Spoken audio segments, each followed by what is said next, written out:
ጌም ተቀበለኝ። ለሱ ነው ለኔ። ታንኪዩ በጣም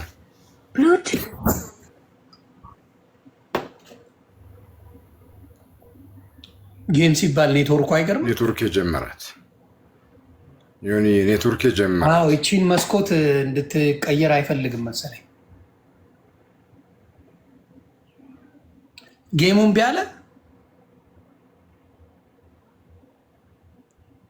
አይገርምም። ጌሙ ላይ ገገመ። ጌታ ሆይ ድረስ።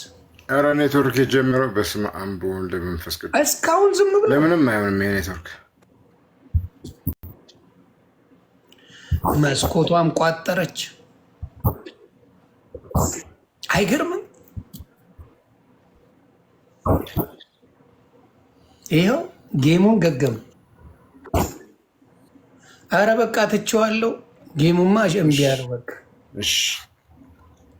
አኮረፈ እኮ ጌሙ። አታፋርጉ ቤተሰብ አለ እንደ ኔትወርኬ ግራ ገባው እኮ ፈዘዘ ኔትወርኬ። ይኸው ስታርት ይለኛል፣ ገና አልተደረገም። ይኸው ላኩልህ ደግሜ። አይ የ57 ሚሊዮኑ እንነጋገርበታለን። ፋም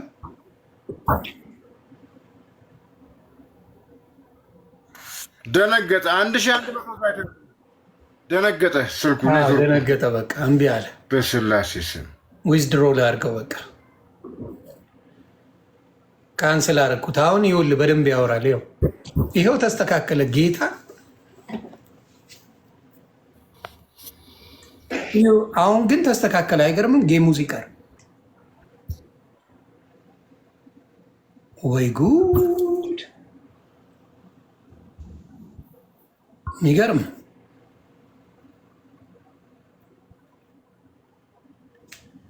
ዮኒ በቃ ከቤት ልውጣ። እሺ እሺ፣ መልካም ጊዜ ሆንልን።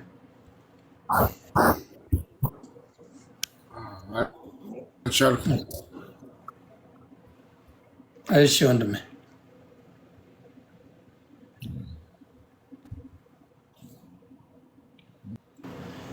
እንግዲህ ወንድማችንን ተባረኩ።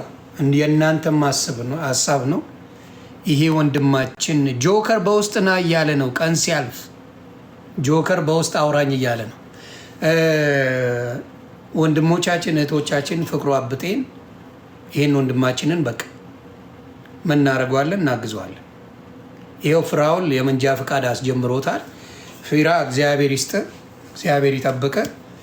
ፍራውል ኢትቻ ለወንድማችን ለዚህ ለፍቅሩ አብጤ መንጃ ፈቃድ የሚያወጣበትን ነገር አመቻችቶለታል። እግዚአብሔር ጨምሮ ይስጥ።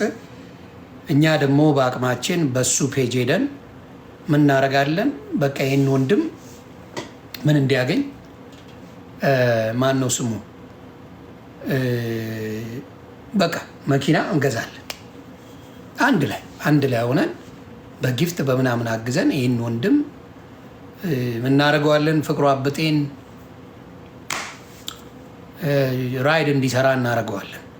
ሁላችሁም ተባረኩልኝ። በጣም አድርጌ ነው የማመሰግነው። እግዚአብሔር ክፉ ያሰማችሁ። በተለይ በማንኛውም በስደት ያላችሁ ወንድምናቶቼ የምትጠሉኝም ጭምር ሀዘን በጭራሽ በቤታችሁ አይግባ። የምትጠሉኝ ጭምር በስደት ያላችሁም ኢትዮጵያም ያላችሁ ድንገተኛ ሀዘን እንዳትሰሙ እግዚአብሔር ያድርገው። ቤታችሁ ደስታ ይብዛ። ጭንቃችሁን እግዚአብሔር ይስማችሁ። ጭንቃችሁን በብዙ የታሰራችሁ ወንድምና እህቶች አላችሁ። በተለይ እኔ ደስ ያለኝ ቲጂ መናጅ ጓደኛዬ ስትጫወት ሳያት ደምንባ በልጇ ስታለቅስ የነበረች እህቴ ዛሬ ስትስቅ ሳያት፣ ዛሬ ትንሽ ደስ ብሏት ቪዲዮ ስትገባ ሳያት ውስጤ ልነግራችሁ አልችልም። ደስ ነው ያለኝ በቃ። እና የልጅን ጭንቀት የቤተሰብን ችግር አያሳያችሁ። እግዚአብሔር አምላክ ይጠብቃችሁ። በሱስ የተያዛችሁ በምን የተያዛችሁ ወደ እግዚአብሔር ቅረቡ። የሁሉ ነገር መፍትሄው አምላክ ነው። በምንም ነገር እንለፍ፣ በማንኛውም ውስጥ ለፎ እግዚአብሔር ይችላል። እና በተለይ የልጅ ጭንቀት፣ የቤተሰብ ሀዘን፣ ሮሮ አያሰማችሁ። እግዚአብሔር ይጠብቃችሁ።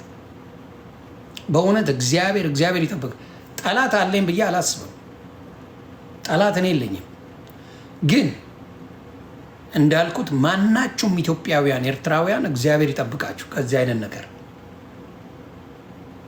እግዚአብሔር መልካሙን በሙሉ ያደርጉላችሁ። ውስጣችሁ ያለ በተለይ ቂም በቀል ያለው ሰው ውስጡ ራሱን ነው የሚጎዳው እና እግዚአብሔር ይጠብቃችሁ። ሁሉም ቦታ ላይ የምትጨነቁ በጭንቀት ልታብዱ የደረሳችሁ በተለይ በራሳችሁ ጉዳይ አይደለም። ውጭ ያላችሁ ወንድምናቶቼ በራሳችሁ ጉዳይ አይደለም የምትጨነቁት። ውጭ ያላችሁ ወንድምናቶቼ በራሳችሁ ጉዳይ አይደለም የምትጨነቁት፣ በቤተሰብ ነው። የቤተሰብ ጉዳይ ነው የሚያስጨንቃችሁ። የእህታችሁ፣ የወንድማችሁ፣ የአክስታችሁ፣ የአጎታችሁ፣ የእናታችሁ፣ የአባታችሁ ጉዳይ እንጂ በራሳችሁ ጉዳይ አልትጨነቁም። መመኑን የራስ ጉዳይ የሚያስጨንቀው አንድ አበሻ አታመጣም። አንድ አበሻ አታመጣም። የራሱ ጉዳይ የሚያስጨንቀው ስደተኛ አታመጣም። አሜሪካ ያለ፣ አውሮፓ ያለ፣ አረብ ሀገር ያለ፣ የትም ሀገር ያለ፣ ካናዳ ያለ በራሱ ጉዳይ የሚጨነቅ አበሻ የለም። የሚጨነቀው ለቤተሰቡ ነው። ከዛ ጭንቀት ደግሞ እግዚአብሔር ያውጣችሁ። ከዛ ጭንቀት እግዚአብሔር ይጠብቃችሁ። ጭንቀት የሚያሳብዳችሁ በእናንተ ጉዳይ አይደለም። ማንህም ነው ማወራ። ማንህም ኢትዮጵያዊ የምትጨነቂው በእናንተ ጉዳይ አይደለም። የምትጨነቁት በቤተሰብ ጉዳይ ነው። በእናንተማ በእኛ ቢሆንማ አሜሪካን ሀገር ሚሊዮነር ሆነን፣ አውሮፓ አረባ ሚሊዮነር ሆነን መኖር እንችላለን። ለእኛ በቂ ይከፍሉናል። ለእኛ በቂ ለእኛ የሚመጥነውን ዋጋ ይሰጡናል። አሜሪካ ያለ ነው፣ አውሮፓ ያለ ነው፣ የትም ሀገር ያለ ነው፣ ለእኛ በቂ ይሰጡናል። የእኛን አጉድለን ነው ለቤተሰብ የምናደርገው። የእኛን አጉድለን ነው ለቤተሰብ የምናደርገው። ለዛ ነው የሚጨንቀን። ለዛ ነው ግራ የሚገባን። ወይኔ ቤተሰቦች የምንለው ለአመት ባሌና አላረኩም፣ ለዚህ እንደዚህ አላረኩም፣ ለዚህ ምን አላረኩም የምንለው ለቤተሰብ ነው በጭንቀት የምናብደው። የቤተሰብ ነገር ነው የሚያስጨንቀን እና እግዚአብሔር አምላክ ይርዳን። ከዛ ጭንቀት ያውጣል። ከዛ ጭንቀት ያውጣል።